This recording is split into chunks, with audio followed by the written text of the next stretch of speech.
wanted to go over this list first, and then we're going to go to the big screen and get tactical after this. But I wanted to kind of go over this just so you understand like what a blog is and what the benefit of blogging is. I feel like that's one thing we lack, like when we're talking about, especially things, methods by which we fish for new business. Like, what's the benefit of that? Like, how does it work? Like, you know, what is the deal? So we gotta clear some things up, because if you're not really connected to the benefit, then you're never gonna blog. Like, if you don't buy into the benefit of the blog, you're never gonna blog. Okay, so first of all, what is a blog? Anybody know? Anybody? Blog. See, there you go. All right, so I'm on the right track here. So what is a blog? A blog is an example of a web page. Okay? Maybe I need to dial that back probably a little bit more. It is a page on your website. Okay? Our website. It is a way for us to, no matter what you use, it's a page for your website, but as it relates to Boomtown, it's a way for us to build a really robust online presence as a real estate firm, as a real estate community, and establish ourselves as local experts on a wide range of topics. And that's one of the benefits of getting into this, is that you start to see just how much content is out there that you can create. Like, it's just in abundance. And that's a common roadblock I hear from agents, like, what should I be posting? Like, you know, what is content? All that kind of stuff. So why are web pages important to a website? I think all you need to know here is it's important to Google, and we need to be like this with Google. Right?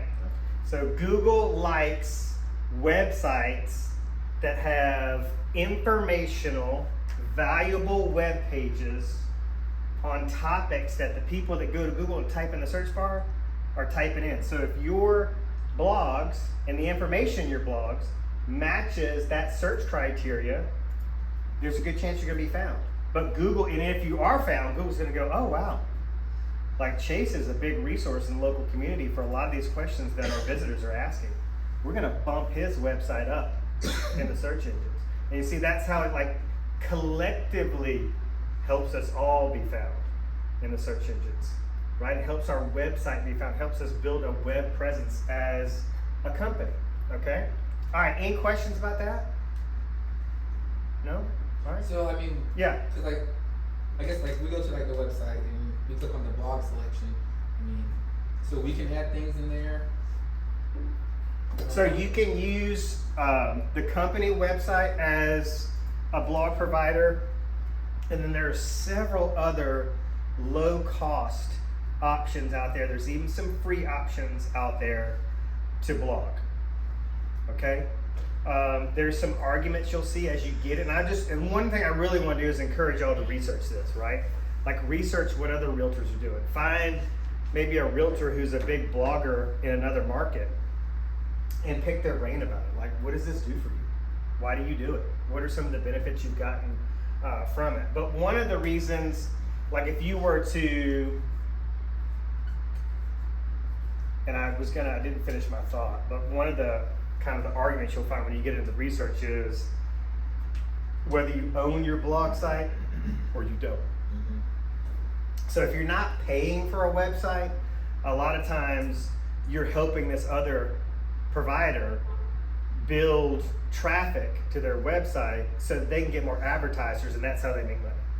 But your content stays on their platform. It's not a bad thing, right? Unless that platform goes under, and there's a bunch of them that have just been around and around and around for a lot of years that they're not going anywhere.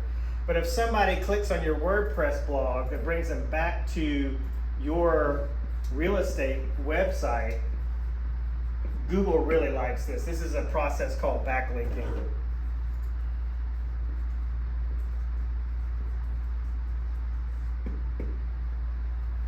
Okay, so there's an argument to be made for blogging on the company website versus blogging on your own website, and no matter where your real estate career takes you, that content's going to go. You're blogging on the company site, you're no longer with the company, that content belongs to us. Okay? Make sense? So that's another reason why to get your own blog platform, okay? But until you figure out whether you're like a big blogger or whatever, you know, might as well use the BT website. Another plug for Boomtown is that it is very search engine optimized. It's very search engine friendly. So it is, you know, you are, imagine this, okay? You start a blog that has 0 following, 0 search engine optimization, 0 Google juice, versus piggybacking on one that's already established. All right, so our Boomtown site's been around since like late 2009, early 2010. So it's been around a while, and that's also very important to Google. But a lot of agents aren't gonna spend money, right? They're just very frugal, they don't spend money, they want the free stuff, and there's free options out there. Just do your homework, okay? And make a decision for what's best for your business. But it's also a good strategy to have kind of an ABT theology here, which is always be tested, or ideology, not theology, right? So just test it and go, all right, does this work? Like, is this doing anything for my business? All right, and we're not going to be able to test it until we get some blogs launched, okay? So why blog? Why blog? What is a blog going to do for you? Exposure. Mm-hmm. Exposure. It's going to, what we need to be doing here, right, as business owners. Okay, so let's think about some other business owners that we know, that maybe we follow. Like the other business, does Alexander Shannara or Morgan & Morgan think it's important if they get a big judgment? They have commercials with testimonials from past clients. This is brand building, okay? Yeah. And they want to showcase their expertise. I mean, you may have somebody who is a specialist in this one area, okay? And they want to showcase their expertise. And so they're going to talk about issues maybe they're encountering, problems that they're solving in the field. You know, maybe how their business stepped up and helped when somebody else couldn't.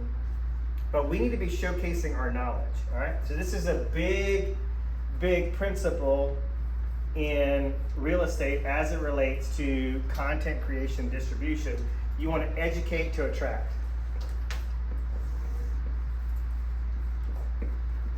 The one thing I really love about it too, and this kind of piggybacks off this leverage section here, is that, so Rodrigo sponsors this event over the weekend. I don't know much about it. I don't know. Sadly, that's on me, right? But I don't know who it was benefiting or what it was for. But let me just say this, okay, out of ignorance. If it was an annual event, okay, it's an annual event, all right, that you participated in, and it's for a good cause or whatever it is, you did a bunch of promotion over the weekend about it, all right? And over the next 24 hours, that exposure is going to be suppressed by all the new incoming content. It's going to push it down. Now, unless I go to one of your posts and like it, it's dead. Or until somebody goes back in and likes it or engages with it, it's dead. All right, so one of the things I love about blogging is that when you put it out there, it never stops working for you. So if you want your name, your brand, Rodrigo, to be associated with this event, that you went to a lot of trouble to participate in and sponsor and all the stuff you did, then just blogging on that would solve that problem. It's going to start to create a digital footprint of knowledge, awareness, your desire to give back to the community, all these different things. It establishes you as a valuable member of the local community, local real estate community, and somebody who is just overall abundant, okay? So that's a pretty big reason, I would think. Right? And then you gotta think about this. If the local, the community, if this is something that people are searching for. Like I could go to Google right now and start typing in this event, and if I get a bunch of search terms related to that event, I'm like, dang, people are searching for this. So you could essentially participate in this event that one time, Rodrigo, and you could associate your name with it for perpetuity, into the future, indefinitely. Now it's going to be good if you build on it, obviously, but if it's a one and done thing, you can position yourself to always be associated with this event, which I think is huge. All right, any other reasons to blog, you think?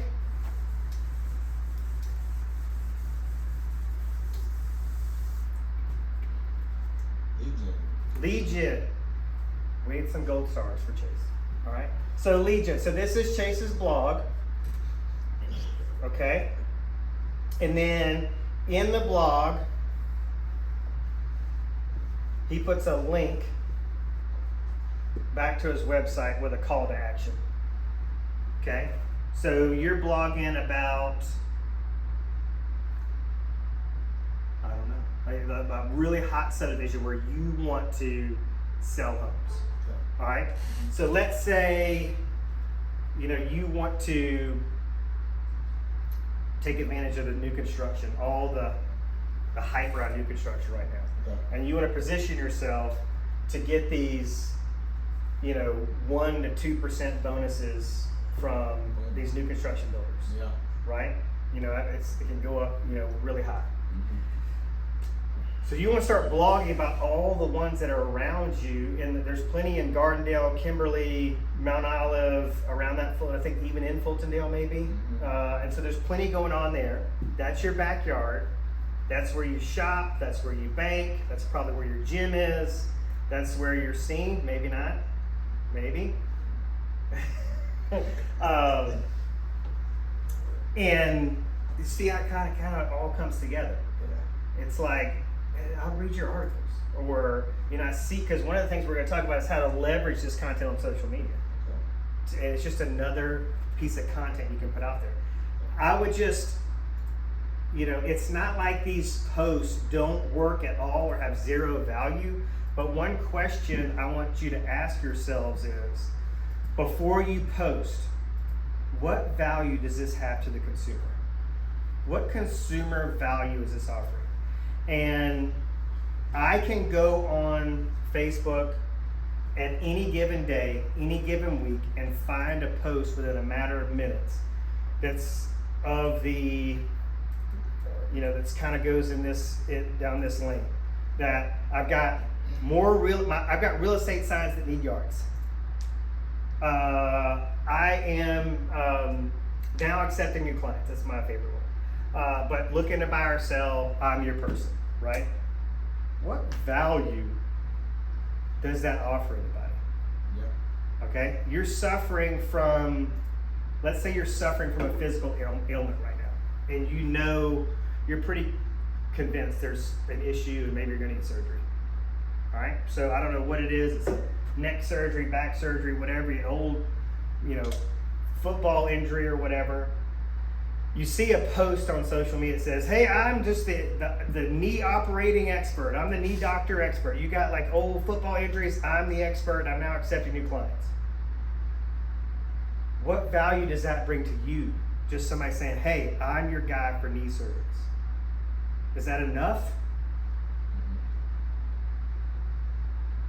So that would lead me to prompt you guys to question yourselves when you're putting out this content that says, hey, look at me. I'm the person. I'm the person you need to hire. Just because you say so? I don't understand. All right, so we need to build trust in the community. And trust equals capacity, right? The other thing is that you guys are known, right? But you're not well known. And that's the name of the game in real estate, to be well known. All right? And in order to be well known, you've got to continually be positioning yourself so that you're in front of others. That your face, your name, your brand, your value proposition is front and center at all times so you can maintain top of mind awareness. All right? So you think we made a good enough case? Oh, well, I didn't finish this. I don't know. Chase made me erase that. All right, so we got Chase's blog right here. All right, so Chase is going to blog about the subdivision in Kimberly, the D.R. Horton subdivision in Kimberly that's called Dawes Ferry. Is that D-A-W? D-O-S-S. D-O-S-S. All right, so we've got a Dawes Ferry blog right here. And we're going to have some paragraphs here. So maybe we talk about, you know, location, the builder, and like amenities. And then maybe here, here you could talk about lifestyle. Because one of the things we could do, like in a future class, is really talk like the anatomy of a blog. But I'm going to show you some tips and tricks to kind of get around that. Because one of the things I know that real estate agents struggle with, because this is like their primary objection that they give me, is like, I'm not a writer.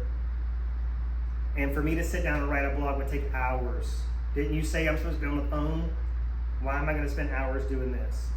All right, so we'll get to that. But here in somewhere in the blog is a link back to Chase's website, and a call to action says or reads, if you'd like to see all the active listings for sale right now on Dawes Ferry, follow this helpful link back to my website. That's how the lead generation component happens. Okay? All right, okay, let's move on. All right, so what to blog about? As I've already mentioned, this is never ending, but any question you get asked more than once in real estate, then that's your, that's how you decipher what's important to our consumers. You can also use Google Suggest. All right, so if you just go to Google, and I'll give you an example, or somebody remind me, make sure I give you an example of this up on the board. But here's the Google search bar. You start typing in Dawes Ferry. Because one of the things I want to see is are there other agents blogging about Dawes Ferry? What other content is out there about Dawes Ferry? And you start typing this in, maybe homes for sale, you get it. Then there's going to be these search phrases that pop up. The most commonly used search phrases in conjunction with what we're typing in is going to start popping up here. These could all be blog topics. All right, so y'all let me know if I'm losing you. No? Everybody with me? So these are all blog topics. There also are sites out there. Sadly, I can't remember the name of them right now, but there are sites out there where you can type in what's trending and figure out what's trending. What are the most common conversations happening across the nation from consumers? All right, and I would just guess, get shot in the dark here, that there's probably some chatter going on about interest rates right now. But you can use that. Any subdivision, any condo development, any city, any restaurant, any annual community event, fundraisers, all these things are blog topics. So if you start thinking about that, think about how many subdivisions. So Jalen, let's just say, for sake of argument, you want to be Mr. Pelham Real Estate. Then I need to be able to go on there and start searching things about Pelham school districts, things to do, where to eat, home values, and I need to see you popping up for these search phrases. All right, so imagine this like a collateral thing, okay? So you're popping up on the search phrases. You're leveraging this content on other platforms like Facebook. So I'm seeing you in my search results. I'm seeing you in my news feed. I'm seeing your open house signs. I'm seeing you at local events. I'm seeing you around town. I'm seeing you in the grocery store with your name tag on. And there's a guy. I always see him. He's everywhere online. All right, and then they see your yard signs from your listings and all that stuff. And that's how this kind of culminates into that secret sauce. All right? Okay. Any questions about what to blog about? All right, let's go over these resources. I just can't stress enough that everything you need to know about anything you want to know about in the real estate business, especially how to become a millionaire, like that sign says right there, it's all on YouTube. It's all there. It's one thing I love about our profession is that there's so much giving back. There's so much paying it forward. And I believe that is because so many of us struggle and so many of us found consistent momentum in our real estate business because somebody helped us. Somebody took the time to invest in us.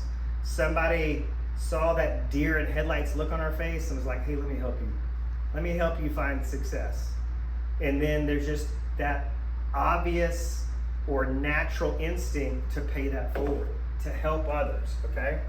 So use Google. It's the number 2 search engine out there, right? So let's use it to figure out some new strategies, maybe how to fine tune what we're already doing, learning new skills. All these things are available on YouTube. Any questions? All right. So NAR, Alabama Center for Real Estate, Zillow. All right. I pull a lot of information from NAR. A lot of the research they do is awesome. You know, when you're complaining about your dues, which we all do, you complain less when you look at the quality of the research that they do. It's incredible. Locally, Alabama Center for Real Estate. If you've not seen these reports that the Alabama Center for Real Estate does on our counties, like county-wide, I mean, they do like 3-year. Is that Tuscaloosa that does that? Mm-hmm. Yes, University of Alabama. Yeah, where's Auburn on there? Huh? Where's Auburn? Let me come on. These reports are incredible. All right, I left one out. I should have put MLS right here. MLS reports are super easy to pull. I've got a graphic that I'm going to show y'all when I go to the big screen that Zillow put out. And it's a graphic that talks about, or just kind of outlines, the top questions that real estate consumers have. So if I was like a subscriber to Zillow's blog, I would be getting this information. If I was continually going back and looking at, you know, the information that NAR is putting out every single week, I'd be really in touch with that. And then you can actually sign up so that the Alabama Center for Real Estate will send you these reports direct to your email inbox, and that way it's just kind of set it and forget it. You don't have to search for this information; it just comes right to you. Okay. The MLS is like this most super hyper local, right? That's where we get like super hyper local data. Especially if we're writing a blog about Dawes Ferry, we want to kind of mention in there what the average sales price is, average days on market. There's a lot of information you can put on there, appreciation rates, all kind of stuff. So that's going to be key. And then you got national and local headlines. All right, so let me think about what is the Google feature functionality that helps me with this. Gosh dang it, it's really important. There is, let me just talk about what it is and maybe it'll come to me. It's Google something, right? But you can go in there and set it up so that Google notifies you anytime there's a local article related to something. Okay, so I'm signed up for like Hoover. Anytime Hoover's mentioned in an article, national or local, I want to be notified. Anytime Jefferson County. I mean, you can do this about anything, just real estate in general. Yeah, you don't know what that is, do you? Which one you name it? But I know what you're talking about. Yeah. Gosh dang. All right, it'll come to me, hopefully. If not, I'm going to get that out to you, but it's super, super beneficial. But there are other Google Alerts. Chase, that's like 3 times you've come in big this class. It was so easy to Google. Yeah, and it was right there. There are other, or plenty of news outlets where you can sign up and they'll send you an email, weekly, daily, whatever it is. I love Mortgage News Daily. Sends me an update on what's going on in the mortgage industry every single day. A lot of that content I use as leverage And of course, you could get in the habit of going to a foxnews.com, a cnn.com, msnbc.com, whatever is your kind of go-to news outlet. They all have like business, money / economy sections. Those are good sites to keep an eye on. So you could set a Google a calendar reminder to, it's like until it just gets automatic, that every morning you're browsing local news channels, and of course it's national and local. So what is your favorite local news outlet, and see what's happening, what is being discussed. Okay, now this can get really powerful too when whether it's a national or a local news topic that you're providing your opinion on. Okay, and I also really love to do this, is to really get real estate agents thinking of themselves as journalists who just happen to specialize in real estate. How important do you think how important do you think it is for these topics to always relate to real estate? So that they don't. Right. And that is an excellent question. So that's 4. We keeping score here. We're gonna have to buy Chase a pizza or something. But there's a lot of research that suggests that content not related to real estate is way more valuable. Because why? Because people, if they're not in a buying or selling cycle, and really more of a buying cycle, they're just not interested in what's going on. Like if I own a home, I got a 3.2 interest rate, I like where I live, you can put out all the real estate content you want, and I'm just gonna be like, eh. But what it does do is I may not read any of it, but I do see you. God, there he goes again. There he goes again. So there is like a little touch value. Yeah. Okay? And that's why I was talking about, like,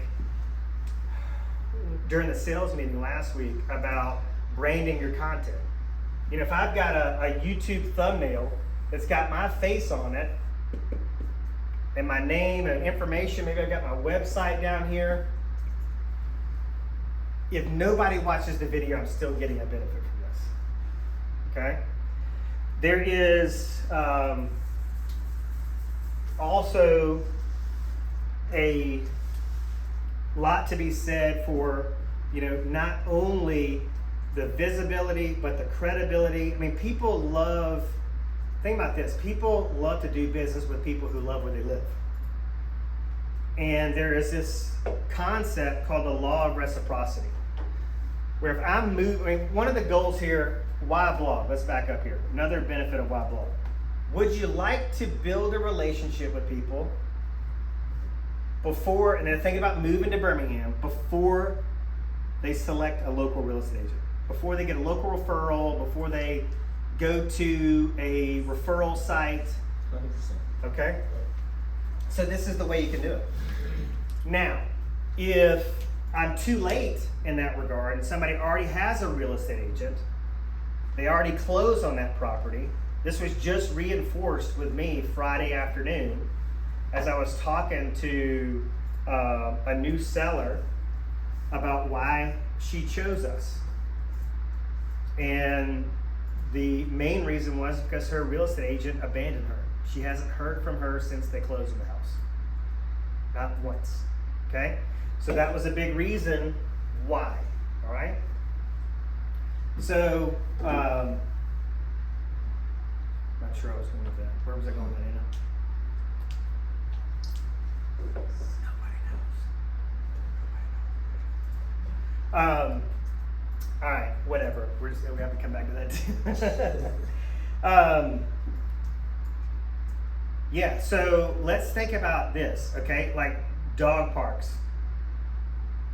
If I'm a pet, oh, God, it came back. So law of reciprocity. So I'm a band at the closing table, and we know that like 90-something%, it's the high 90-something% of people are abandoned at the closing table. So even if I don't get to help Chase buy a home, I know there's a pretty good chance he's going to be abandoned by the real estate agent he hired. And then it's going to open the door for me to win that business. And if I have just moved to the area, again, I was not used to help procure the sale, but I am beneficial in helping this person, like, who's a dog lover, find the dog parks. Boom, I'm starting to develop a relationship. The law of reciprocity suggests that when we help somebody do something, accomplish something, solve a problem, save money, save time, that there is a debt. Like, we occupy mind share, and subconsciously they want to do something for us. All right, so there's another great benefit of why blog. I think the most important thing is that visibility. Let's stop thinking about visibility as kind of something that just we do that we don't like, or something we have to work on that we don't like. I would rather you think about it as a responsibility. Okay, so visibility is a responsibility. And I feel like there's a number of different reasons why we should feel this responsibility to it. But if you've been in real estate long enough, there's a way more bad agents than there are good agents. All right, and Anna, you may not know this, but real estate is on like every top 10 list of the worst, most disrespected professions that ever comes out. All right, and we earn that reputation as an industry. We earn it. Okay, now a lot of real estate agents look at that and they go, oh my God, why did I get an industry that everybody hates? I look at it and go, there's my opportunity to stand out. Y'all keep being turds, I'm gonna stand out, I'm gonna be the light, and y'all keep doing what you're doing. That makes sense? Yeah? So if we are creating content that showcases our expertise, then we're playing a small role in helping people to not fall into the wrong hands. I mean, how many of y'all have met agents that that just could care less about the consumer? It's all about the money. And if you don't have an immediate financial value to the real estate agent, you have zero value to the agent. Yeah, I would say on these blogs, that's probably where what you were saying earlier. I probably fail here sometimes, but being less concerned about what's going to be valuable to you when you make the post, and be more concerned about what they, something that value, is less valuable to you but more valuable to them. Probably the more successful blogs, right? Well, we also make a lot of false assumptions. Like, we'll learn something in real estate. Like, just think Chris, he's learning things, being relatively new to the industry that he just never knew before. And he's probably going, well, I'm probably the last person to learn this. Everybody else probably already knows it. And that's a very bad assumption. This is such it just seems so easy, everybody probably already knows this. That's a mistake. I really got on my soapbox during the COVID market because agents just stopped marketing their listings at a high level because they were going to sell in 2 minutes. All right, and they're just missing out on this whole leverage aspect of a listing. Like, when we take a listing, and it's not an immediate value proposition, but we should generate multiple opportunities from that listing. And if we're not creating content about that listing that just permeates the web long after the listing is sold. All right, so one of the things I'd be blogging about, every listing gets a blog. Every listing. And just think about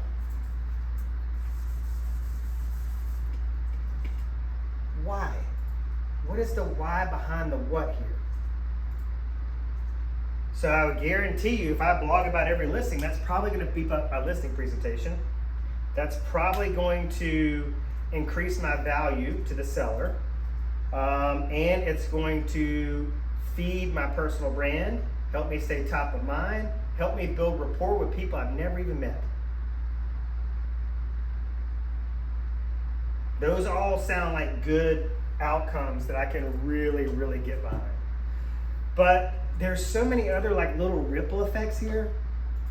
So I guarantee you there's very few people, if any, in this room right now that have a pretty firm finger on the pulse of local and national headlines that matter to our communities that we serve. So, and I know this for a fact. Probably nobody got it this morning and studied the MLS. Like ran reports in the MLS and studied the MLS data. Okay, so if blogging is on my calendar, and let's say I have a standard, I'd love to see some standard blogs that come out of this. So like every month, I'm blogging about the real estate market. I've got like a real estate market blog. Here's my real estate market snapshot for the month.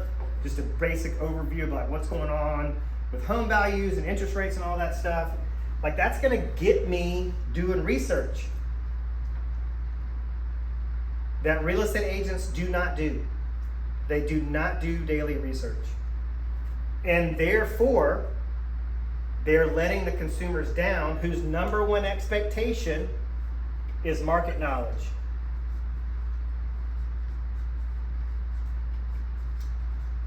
And so that's why you hear me like just trying to get everybody to listen about following the data. The path is math. So if the NAR research tells me that the number one expectation of consumers that buy, sell, and invest in real estate is market knowledge, and I don't get up every day and study the market, I don't become a student of the market, then there's a direct correlation between the data and what I am actually doing, the actions I am taking. There's a gap there, all right? Which is also another reason why, I really feel like classes like this are absolutely useless, powerless, when we don't know our individual whys. Like, what do we want? Why do we want it? Where do we want to go? What do we want to own? What do we want to experience?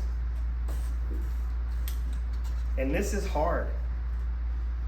Very seldom do I come across an agent who is laser focused on what they want, why they want it, and what they're prepared to do to get it. Now, the agents I do come in contact with that know the answers to all those questions are very successful. They're the ones selling the real estate at the high level.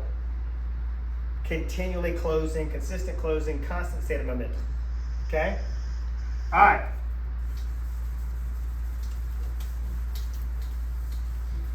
So, leverage. I don't know about y'all, but this is another thing that's kind of confuses me. We've already talked about how like real estate agents are very, very frugal. They don't like to spend money, okay? But yet we have this amazing opportunity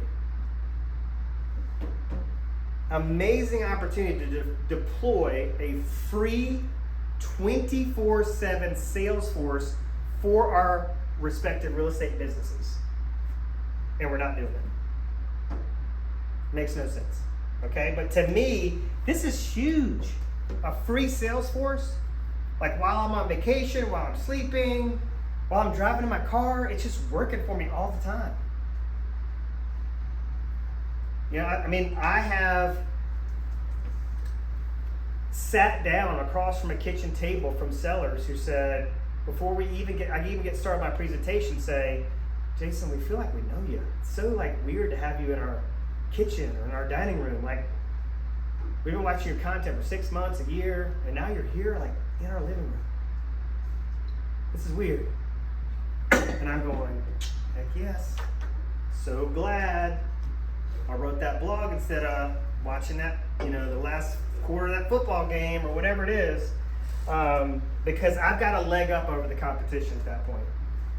If I don't close the deal at that point, again, trust equals capacity. When they say, gosh, it's so good to finally meet you, we feel like we've known you for 6 months, I already have the trust. So I have the capacity to win that business right then and there at the kitchen table. If I don't, it's on me. Okay?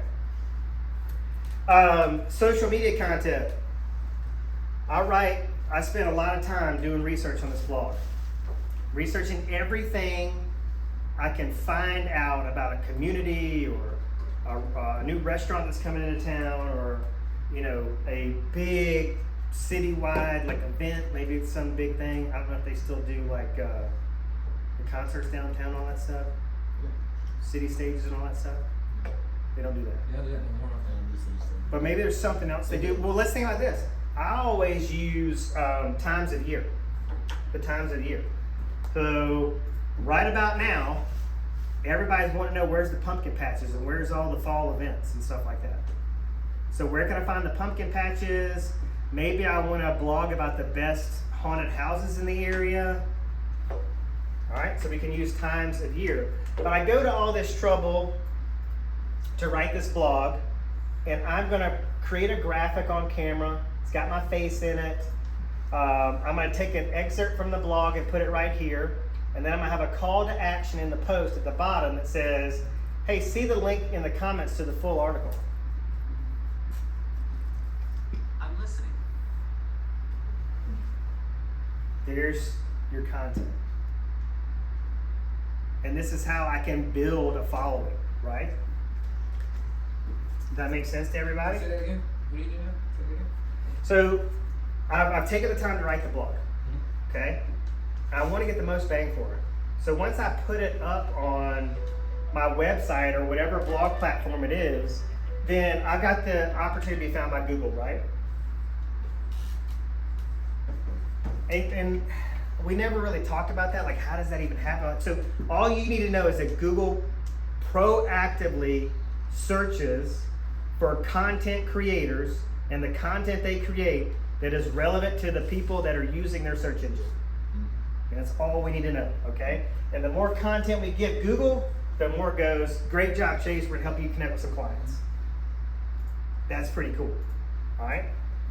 But I am just struggling with, keeping like what you reached out to me last week, Zoe did. She was like, so do I need to be posting once a day on my Facebook page? And I was like, no, twice a day.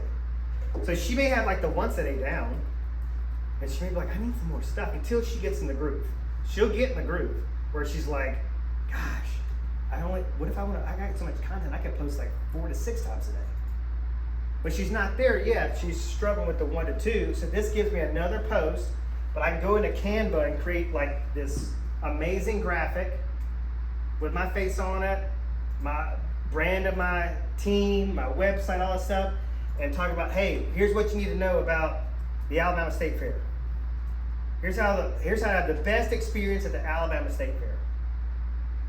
Step 1, get a funnel cake as soon as you show up. I mean, whatever. These are the rides you need to ride. This is the times you need to go if you have kids.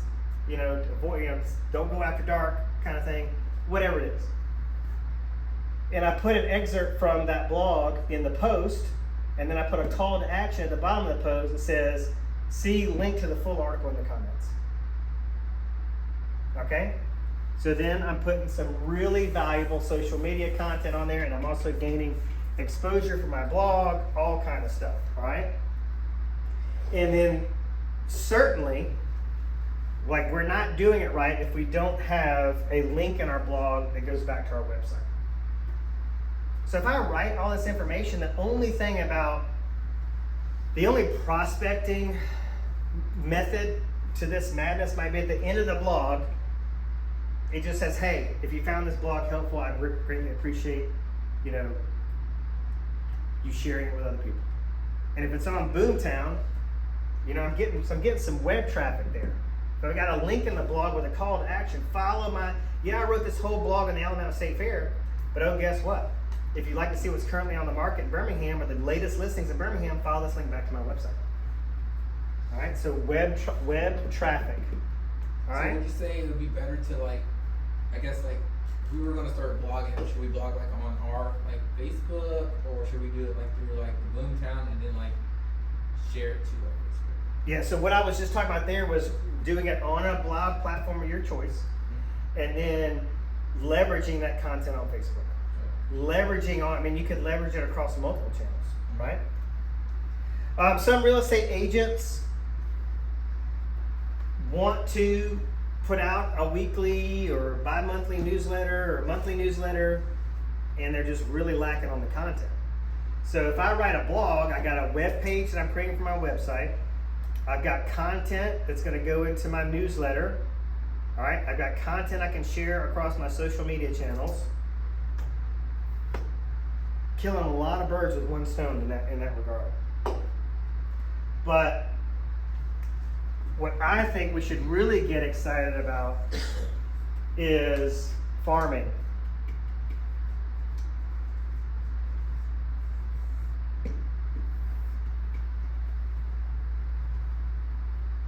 So if you look on any list, if you like look for a list about like the top 10 things, like if you Googled, what are the top 10 things real estate agents should be focused on? Geographic farming is going to pop up on almost every one of those lists, if not every one. All right? So how do we farm? So one of the big, farming is all about mail, call, C. All right, and the C can be content, open houses, open house directionals, door knocking.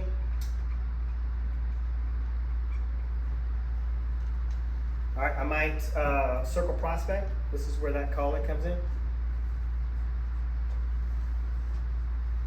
So I pick a subdivision and I call it once a quarter, call the residents once a quarter. Mail. So this is your direct mail. What do we know about direct mail? It's expensive. And this is why a lot of people don't do it, because it's going to cost a lot of money. All right? So we have a way to geographically farm without breaking the bank through these, but primarily this, where we can build up the business to where we could fund this, right? But one of the things I really want to ask everybody in this room to consider is to find a territory, a radius, draw a box around it, whatever, where you're focusing your content. All right, so think about this, all right?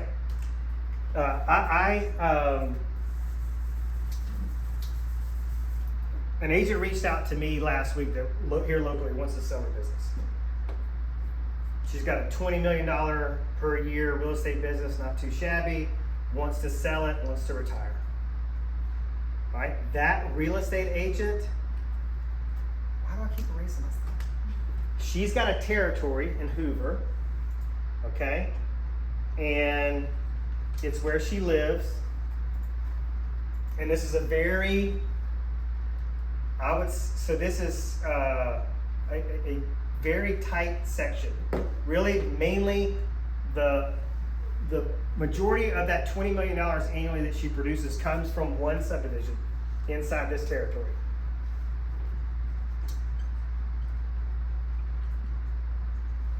All of her content pertains to this territory. This is where her real estate signs are. This is where you will encounter her open house directionals.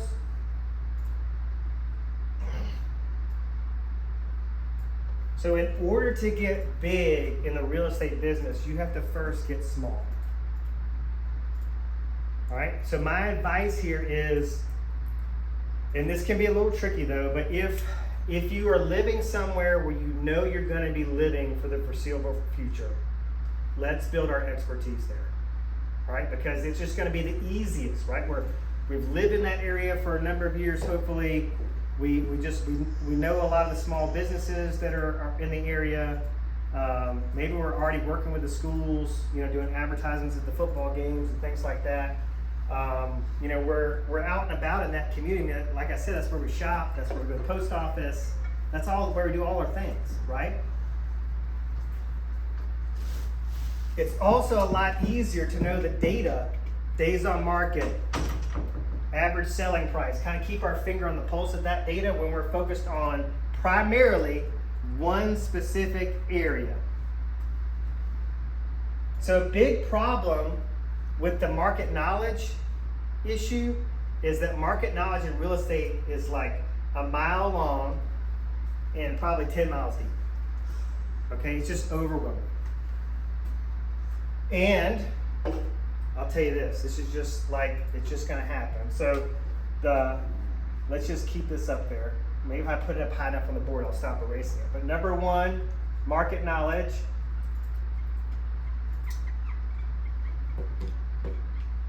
Number two is marketing skills. These are the top two expectations of real estate consumers.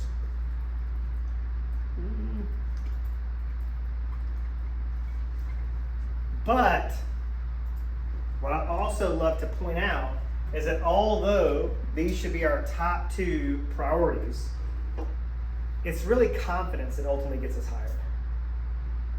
Just looking people in the eye and going, and just telling them, just through our eye contact, that we're the right man or woman for the job. That's huge, okay? And we need, like I got asked to speak at a conference this month. One of the biggest, and so I was like, what are the biggest training needs at your brokerage? She said, these agents need confidence.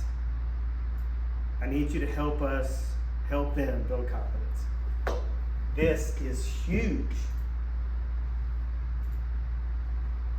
Okay? But just honing in on a territory, a subdivision, a radius, 1 mile, 2 miles, 3 miles, 5 miles. Maybe it's a zip code, maybe it's a whole city.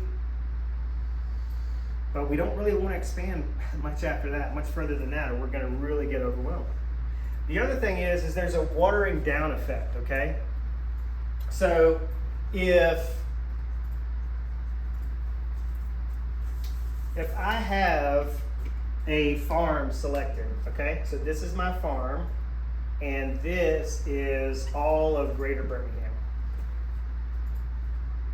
All right, so one day I'm doing content about this area over here. The other day I'm doing content about this area over here. One Sunday I'm over here doing an open house. One I'm here, then I'm here, then I'm here. Nobody's really going to get used. We're not going to develop any top of mind awareness by trying to be the jack of all trades, the master of none, and trying to be the Greater Birmingham realtor of choice. And I go back to Alexander Shannara, who is a bright, shining example of this, because his law firm specializes in way more than accident and personal injury. But that's what he chooses to be known for. I would assume because it's the most lucrative, or one of the most lucrative. So here's the thing, here's the kick in the face. You're not well known, and you're not well known for anything. And you are in a business where if you want to be a top producer, the top producers are well known, and they're well known for something specific. So this is a good news, bad news situation, as it always is. Bad news is, you guys aren't winning any of the games because you're going in and running the wrong place, or you're not winning enough games to pay the bills or help you move out of your parents' house, or help you get that new car, or help you become a homeowner, not a renter, because you're not running the plays that actually work, or you're just kind of all over the place. Right? So that's the bad news. The good news is we can fix this. We can identify the problems in here every day of the week and start getting it done. So we could leave this class right now and go really do some soul searching. Where I think it needs to start again is why are you in this business? What do you want to get out of this business? What do you need financially to extract from this business? And why do you need it? Why is it important to you? What's the outcome you really, really want? If you have something, some now that you can identify that gets you like you are on fire to achieve this or experience this, then you're going to motivate it. You're going to be motivated to do this hard work. But I think that's where a lot of you are struggling. Is you're just really not connected to what it is that you really want. You get connected to what it is you really want, then you're really going to start connecting to what does it take to get there. That's the solution.